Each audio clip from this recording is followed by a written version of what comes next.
Towe jayi jlek uwe nu tonton. Wenye serpo Jesu lengam tonton. We uvi bubu toloto dido. Men demando enami pokbede. La ufulo, la ukulo. To wendak be pligoton lo lakbe. Et bien ici ensemble, l'Éternel nous invite encore à sa table. Il nous transmet un message fort puissant. Il nous dit que de la compassion et du service aux autres découle des bénédictions. Mais qu'est-ce que ça veut dire avoir de la compassion? Avoir de la compassion, c'est être sensible aux souffrances des autres. Ça veut dire que nous sommes à l'écoute des souffrances de ceux qui nous entourent. Et au-delà de tout, nous voulons que l'autre soit bien. Et la compassion a tellement d'importance pour l'Éternel qu'il nous donne beaucoup d'exemples de compassion dans la parole. Exode que nous sommes en train d'aborder nous parle de compassion. Les 5 femmes que le roi Pharaon a marchandées pour donner la mort à tous les garçons bébés des femmes hébraïques. Ces 5 femmes-là, ces 200 femmes qu'on a appelées Poua et Shifra, ont manifesté de la compassion parce que elles n'ont pas respecté l'ordre du roi. Mais ne pas respecter l'ordre du roi, c'est une chose. Mais qu'est-ce qui les a amenés à ne pas respecter l'ordre du roi? Parce que ça leur faisait quelque chose de donner la mort à de jeunes bébés, de jeunes garçons qui sont en train de naître dans une famille et qui sont donc l'avenir, la prospérité, la postérité d'une famille. Donc, elles n'ont pas respecté l'ordre du roi parce que leur cœur a été attendri, touché, quand elles pensaient que les familles qui vont être privées de leurs garçons vont bientôt être en détresse. Même Papa Chopin manifestait de la compassion à travers l'histoire d'une dame qu'on a appelée Maman Olushola, qui est décédée vendredi. Papa Chopin a été informé samedi et il a demandé à l'évangéliste Bana de prendre son manteau pour aller poser ça sur le corps, puis d'amener le corps dans le temple. Le corps est venu, on l'a déposé dans le vestiaire des femmes. Et Papa Chopin n'avait pas encore eu la visitation pour opérer le miracle. Jusqu'au dimanche. Donc, vendredi au samedi, samedi au dimanche, et rien n'y fit jusqu'au lundi matin. Le corps puait déjà, il y avait des fourmis qui en sortaient. Et pendant que ça puait, il y a des gens qui venaient le solliciter, le lever pour dire, mais Papa Chopin, viens opérer, parce que l'état de déconfiture, de putréfaction de ce corps, vraiment ça nous fait pitié. Fais quelque chose. Donc 72 heures après, soit 3 jours après, la maman de Olushola est allée vers Papa Chopin pour lui dire, viens prier pour ma fille, afin que je puisse la prendre pour aller l'enterrer. Dignement. Papa Chopin s'est levé. Et quand il se levait, cette maman qui était en détresse a vu son pain tomber. Et Papa Chopin en a été fortement touché. Et Papa Chopin dit, je t'ordonne de te lever. Et devant la maman de Olushola, dont le visage était rempli de tristesse, de détresse, Olushola s'est levé. Jésus a fait la même chose. Talita Koumi, jeune fille, lève-toi, je te l'ordonne. Et la jeune fille qui était la fille unique du chef de la synagogue, elle s'est levée. Parce que, aussi bien Papa Chopin que Jésus-Christ, ils ont manifesté de la compassion. Ils ont ressenti la souffrance de l'autre. Alors, quel enseignement nous donne aujourd'hui? On dit qu'il y a des bénédictions qui découlent de la compassion et du service. Le service, donc se consacrer à l'autre, s'utiliser pour l'autre, donner du temps à l'autre, mais de mettre à sa disposition pour satisfaire une de ses attentes. Alors, comment est-ce que nous pouvons le faire, nous, toi et moi, qui sommes réunis ici en train d'écouter ces paroles, pour être comme Jésus le veut, dans un monde où la méchanceté humaine grandit,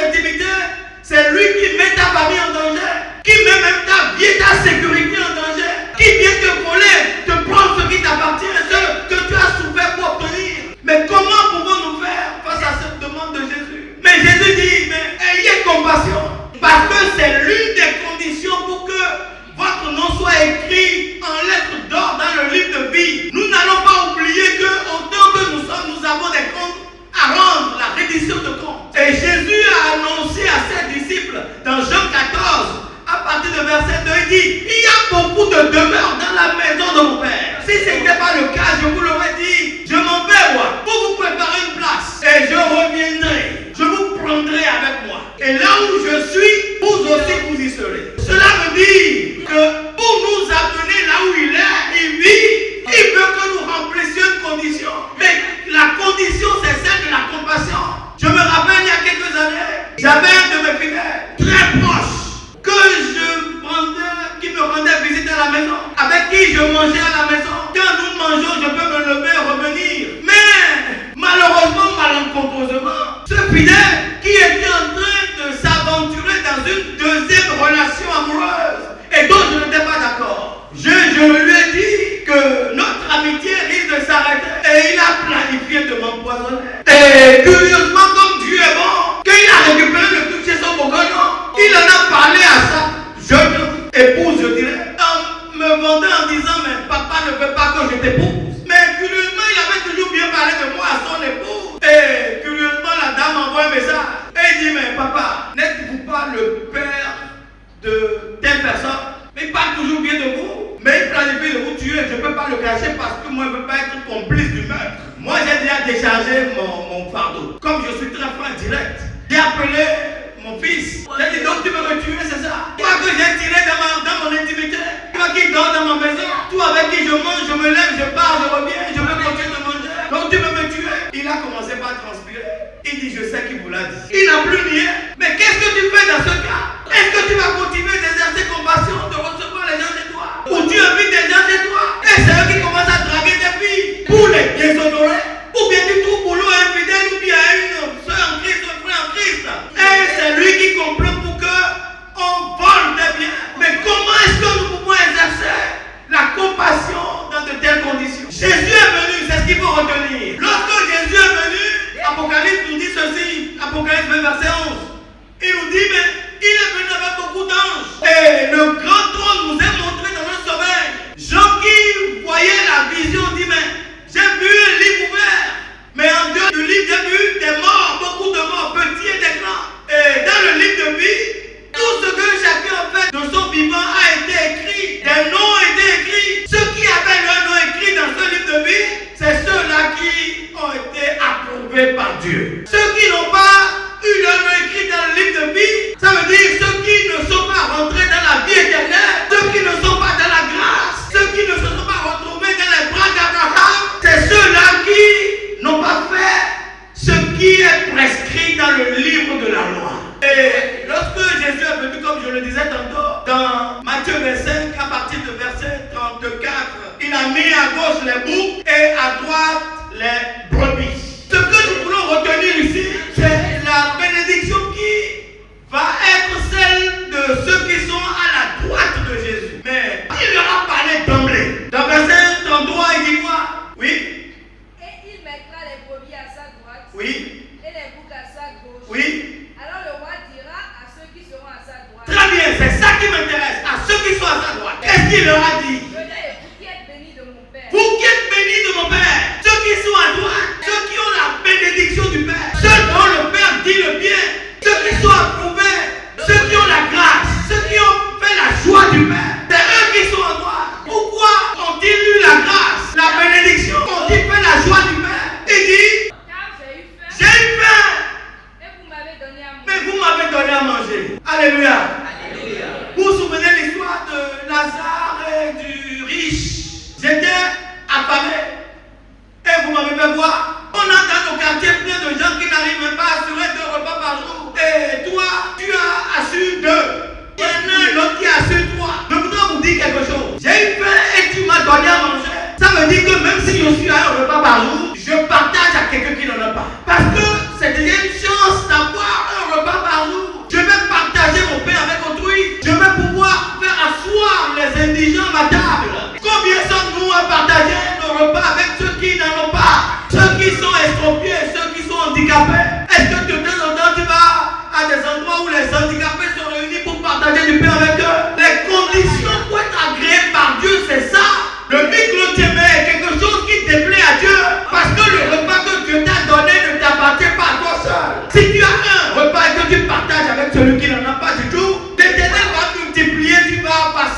repas puis à 3 repas. Oui, c'est cela qu'il faut retenir. Et chrétienne que nous sommes, notre bonne attitude est de pouvoir inviter les indigents à notre table. Quand tu sors de ta maison, celui qui t'attend pour demander son pain, celui qui t'attend à la porte de ta maison pour demander à manger, il est estropié, il n'a pas ses 2 mains, peut-être il est aveugle et il ne peut pas travailler. Ou qu'il a traversé une mauvaise période. Et il dit, j'ai eu soif. Et vous m'avez désaltéré. J'étais étranger et vous m'avez offert l'hospitalité. Comme la femme tsunami a offert l'hospitalité au prophète Élisée. Qu'est-ce qui s'est passé après? Ah, le prophète a demandé, mais qu'est-ce qu'on peut donner à cette femme? Elle n'avait pas d'enfant. Prions Dieu pour qu'un enfant ne commence pas à chanter dans cette maison. Et par la grâce de Dieu, comme l'a dit le prophète, il disait dans un pareil moment, tu aurais eu un enfant. Et il en a été ainsi. Alléluia. Alléluia. Alléluia, alléluia. Il dit, mais j'étais nu et vous m'avez habillé en oreille. Vous avez couvert ma nudité. Comme Sem et Japheth. Que le papa Noé a bu un peu de vin et a été enivré. Et Cham a bu la nudité et allait faire publicité sur le père. Mais les 2 autres, qu'ont-ils fait? Genèse 2, verset 23. Ils ont pris. Alors Sem et Japheth prirent le manteau. Ils ont pris un manteau. Et qu'est-ce qu'ils ont fait?